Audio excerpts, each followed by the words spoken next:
ये बात तो समझ में नहीं आई। भगवान, मेरा मन नाम में नहीं लग रहा, सैकड़ों चिंताएं कर रहा है, केवल जिह्वा से मैं नाम लेता हूं हरि हरि राम राम कृष्ण कृष्ण। ना तो पुलक होता है, ना आंसू बहते, ना रोमांच होता है, ना मन लगता है। क्या मन ना लगने पर भावहीन अवस्था में शुष्क हृदय से केवल जिह्वा से राम राम हरि हरि राधा राधा ये कहने से लाभ हो जाएगा? हां प्रीतम, हां प्यारे, अनेकों बार कह चुका हूं, फिर से सुन लो। तुम्हारा ध्यान लगे ना लगे, तुम्हारा भाव बने ना बने, तुमने नाम का आश्रय ले लिया है ना, राम राम हरि हरि कृष्ण कृष्ण राधा राधा, तो तुम समझ लो कि ये नाम ही साक्षात भगवान है। नाम लेना जिह्वा से शुरू किया। अहो वत्सपस्तो गरियान यद जिह्वाग्रे वर्तते नाम तुभ्यम ना कि मनसाग्रे। जिह्वाग्रे, अगर जिह्वा के अग्रभाग में हरि हरि राधा राधा है, तुम्हारा परम मंगल हो जाएगा। देख लेना, तुम्हारा मन एकाग्र नहीं है, तुम्हारा ध्यान ठीक नहीं है, तुम्हारे में भाव का उदय नहीं हुआ, लेकिन फिर भी ये नाम तुम्हें कल पीड़ित जीव जन्म मरण के बंधन से मुक्त कर देगा, तुम्हारी सारी कामनाएं पूर्ण कर देगा।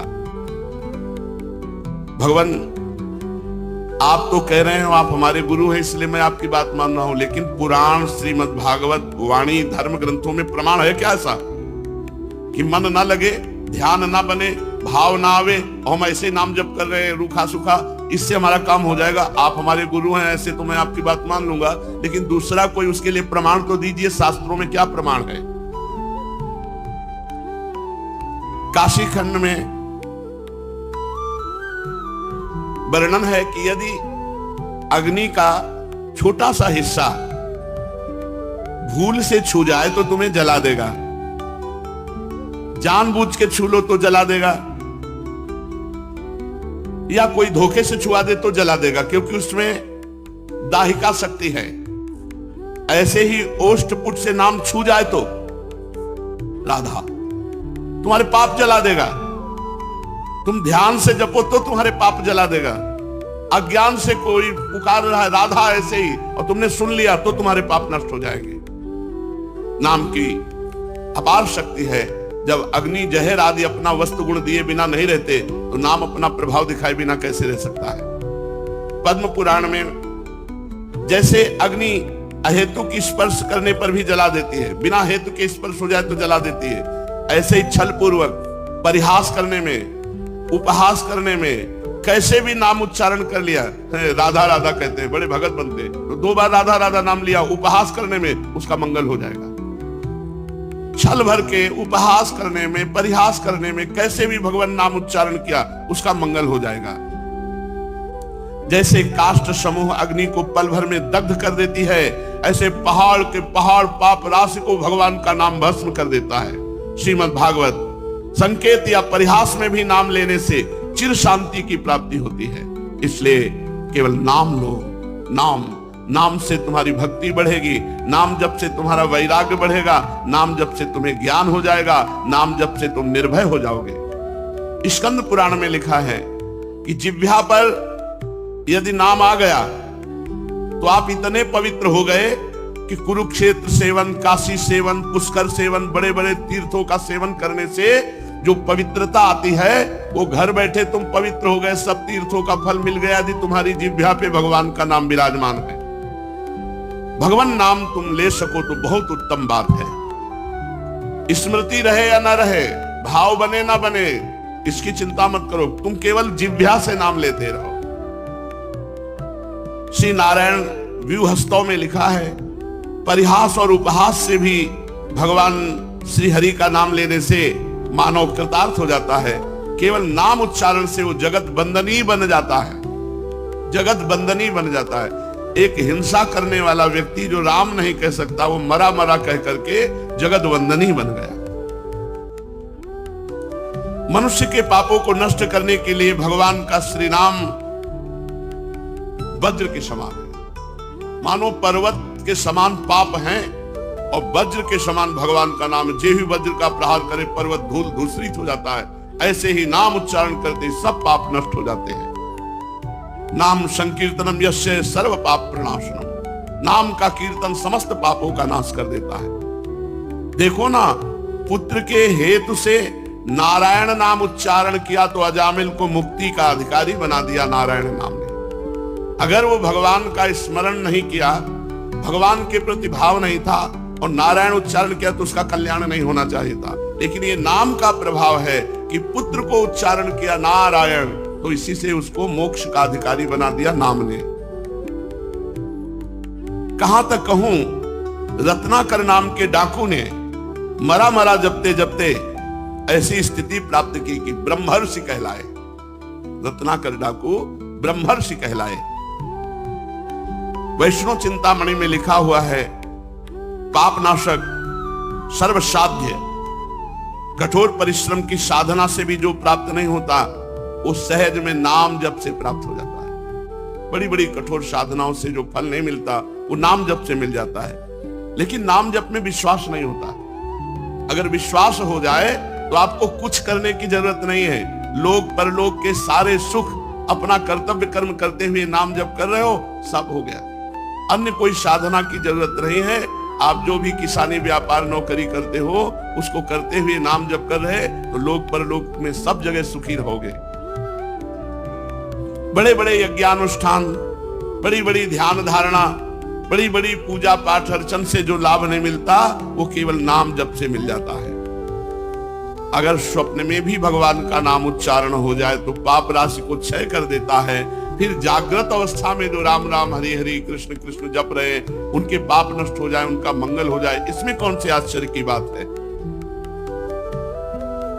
श्रीमद् भागवत में लिखा हुआ है कि यदि अचेत अवस्था में कोई रोगी पड़ा है, वो औषधि के गुण अवगुण को नहीं जानता, लेकिन जब उसको औषधि दी जाती है तो उसका रोग नष्ट होता है और चेतना को प्राप्त हो जाता है।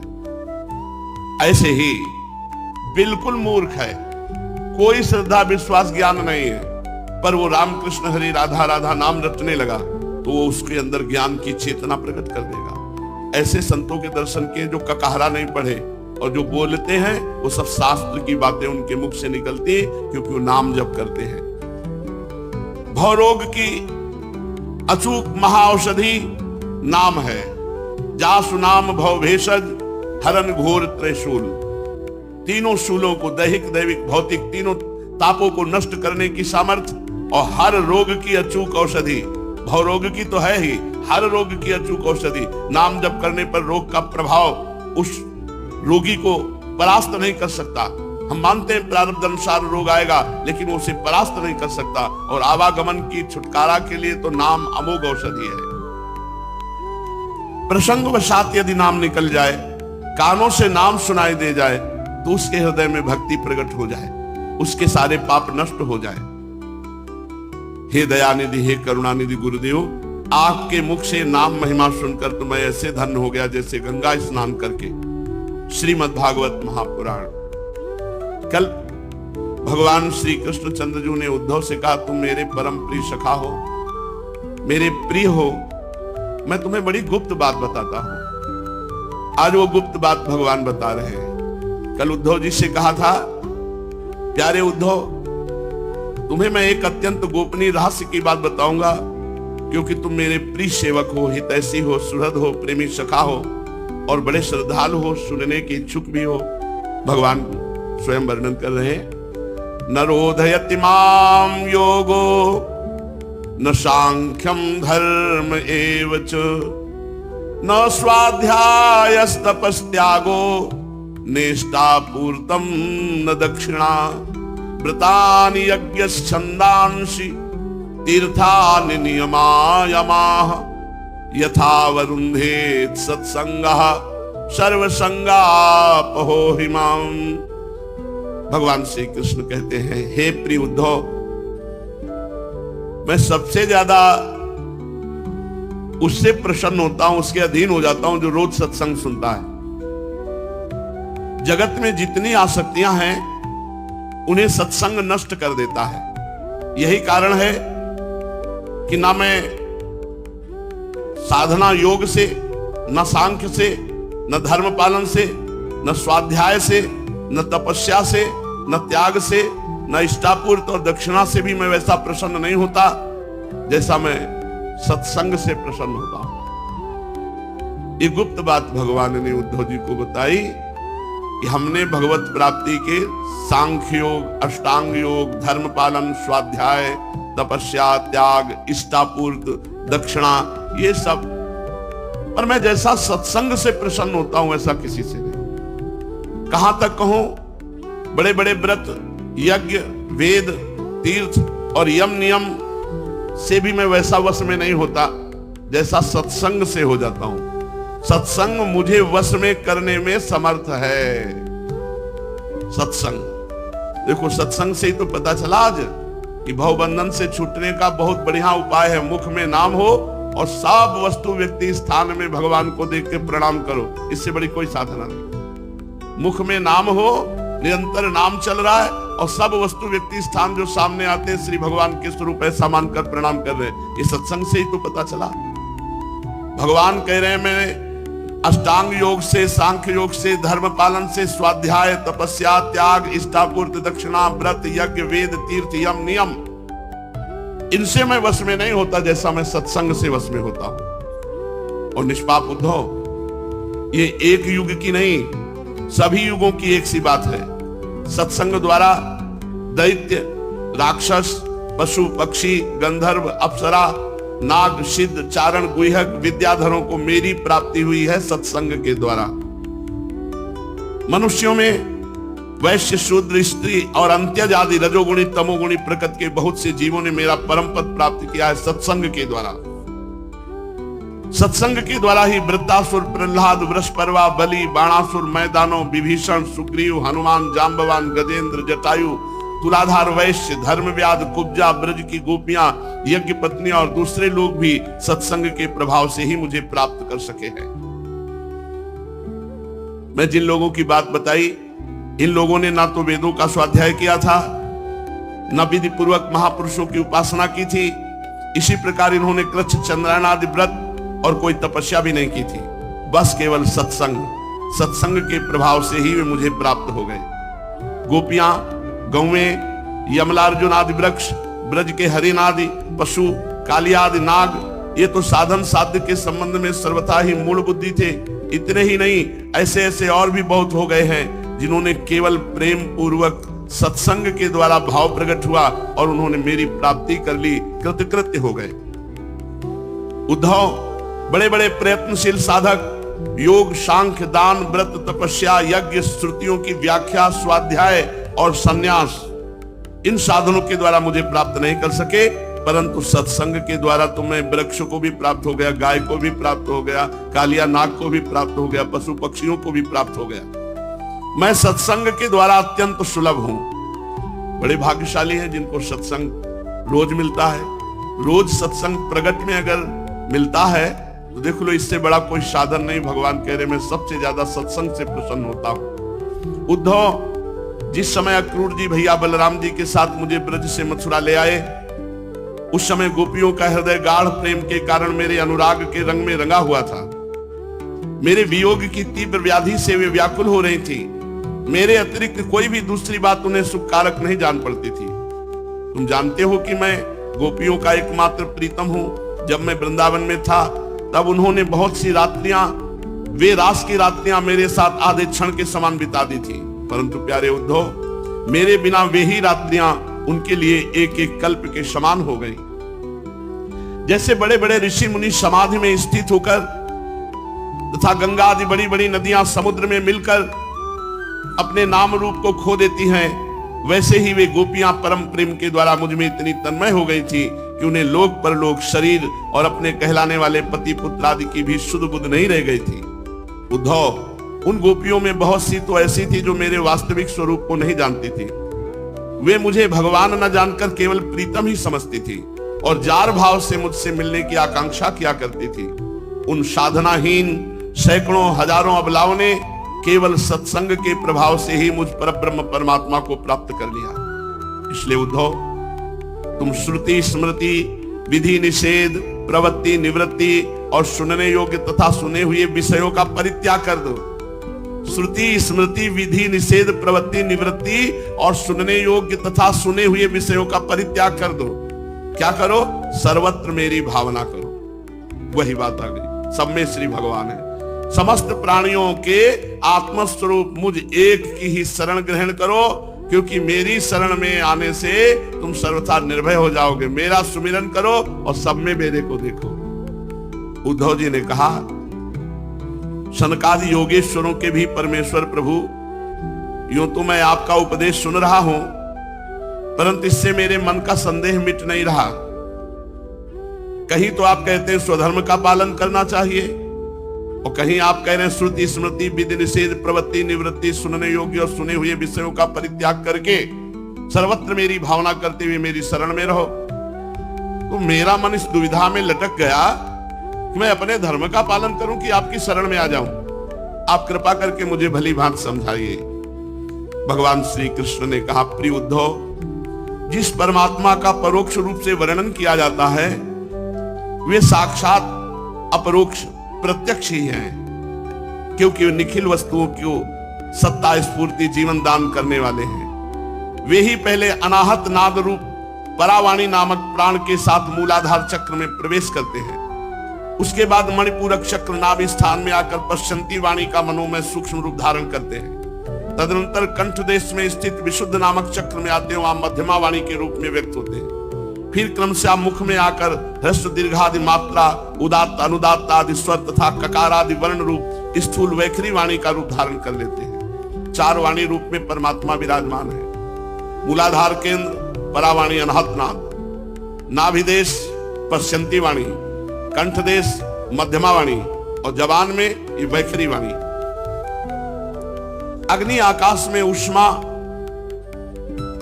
विद्युत के रूप में अव्यक्त रूप से परमात्मा ही है। अग्नि आकाश गर्मी बिजली ये सब परमात्मा ही है। जैसे लकड़ी में अग्नि नहीं दिखाई देती, पर बलपूर्वक मथा जाए रगड़ की जाए तो काष्ठ से अग्नि प्रकट हो जाती है। पहले वो चिंगारी रूप होती, फिर वही ज्वाला रूप आहुति देने पर प्रचंड रूप धारण कर लेती है। वैसे ही शब्द ब्रह्म रूप से राधा राधा राधा राधा राधा, तो पहले वैखरी वाणी, फिर मध्यमा कंठ से, फिर पश्चंती नाभि से, फिर मूलाधार केंद्र परावाणी से वही अनाहत नाद प्रकाशित हो जाता है। इस प्रकार उद्धव, बोलना, हाथों से काम करना, पैरों से चलना, मूत्रेंद्री गुदा से मलमूत्र त्याग करना, सूंघना, चखना, देखना, छूना, सुनना, मन से संकल्प विकल्प करना, बुद्धि से समझना, अहंकार के द्वारा अभिमान करना, महातत्व के रूप में सबका ताना बाना बुनना, सतोगुण रजोगुण तमोगुण के विकार कहां तक कहूं, समस्त कर्ता करण कर्म मेरी ही अभिव्यक्तियां, मैं ही सब रूपों में हूं। सब शास्त्रों का एक ही मत है। यह सबको जीवित करने वाला परमेश्वर ही इस त्रिगुणमय ब्रह्मांड कमल का कारण है। ये आदि पुरुष पहले एक अव्यक्त था, फिर वही अनेक रूपों में हो गया। वही परमात्मा जैसे उपजाऊ खेत में बोया हुआ बीज शाखा पत्र पुष्पादि अनेक रूप धारण कर लेता है, वैसे ही काल गति से माया का आश्रय लेकर शक्ति विभाजन के द्वारा परमेश्वर ही अपने आप को अनेक रूपों में प्रतीत करने लगा। जैसे तागों के ताने बाने में वस्त्र ओतप्रोत है, ऐसे सारा विश्व परमात्मा ही परमात्मा है। कपड़े में सूत के सिवा कुछ नहीं, तो जगत में परमात्मा के सिवा कुछ नहीं। जैसे सूत के बिना वस्त्र का अस्तित्व नहीं, किंतु सूत वस्त्र के बिना भी रह सकता है, वैसे ही जगत के न रहने पर भी परमात्मा रहता, किंतु परमात्मा के बिना जगत का कोई अस्तित्व नहीं। उद्धव समझो, ये संसार वृक्ष अनादि और प्रवाह रूप से नित्य है। इसका स्वरूप ही है कर्म की परंपरा। तो इस संसार रूपी वृक्ष के फल फूल हैं मोक्ष और भोग। इस संसार वृक्ष के दो बीज हैं, पाप और पुण्य। असंख्य वासनाएं इसकी जड़ें हैं, 3 गुण तने हैं, 5 भूत इसकी मोटी मोटी प्रधान शाखाएं हैं। शब्द स्पर्श रूप रस गंध ये 5 विषय हैं। 11 इंद्रियां इनकी शाखा हैं। जीव और ईश्वर 2 पक्षी इसमें घोंसला बनाकर निवास करते हैं। इस वृक्ष में वात पित्त और कफ रूप 3 तरह की छाल है। 2 प्रकार के फल लगते हैं, सुख और दुख। ये विशाल वृक्ष सूर्य मंडल तक फैला हुआ है। जो गृहस्थ शब्द रूप रस आदि विषयों में फंसे हुए हैं, कामनाओं में भरे हुए हैं, वो गीध के समान है। इस वृक्ष का वो दुख रूपी फल भोगते हैं। क्योंकि वे अनेक प्रकार के कर्मों के बंधन में फंसे रहते हैं। और जो अरण्यवासी परमहंस सन्यासी विषयों से विरक्त हैं, वे इस वृक्ष में गीध नहीं राजहंस के समान है और वो इसका सुख रूपी फल भोगते हैं।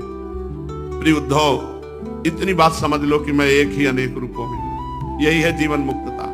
सब में भगवान। देखो अपने हरिवंश महाप्रभु कहते हैं, ये क्रूरापि पापिनो न च सताम संभाष्य दृश्याश्चये सर्वान वस्तुतया निरीक्ष परम स्वाराध्य बुद्धिर्मम। जो क्रूर हैं, पापी हैं, दुष्ट हैं, सब राधा वल्लभ लाल के स्वरूप है। मैं एक हूं, ये मेरा अनेकों प्रकार का रूप मायामय मैं ही बना हुआ हूं। अपने गुरुदेव की आराधना के द्वारा जो समझ लेता है वही वास्तव में वेदों के रहस्य को जान लेता है।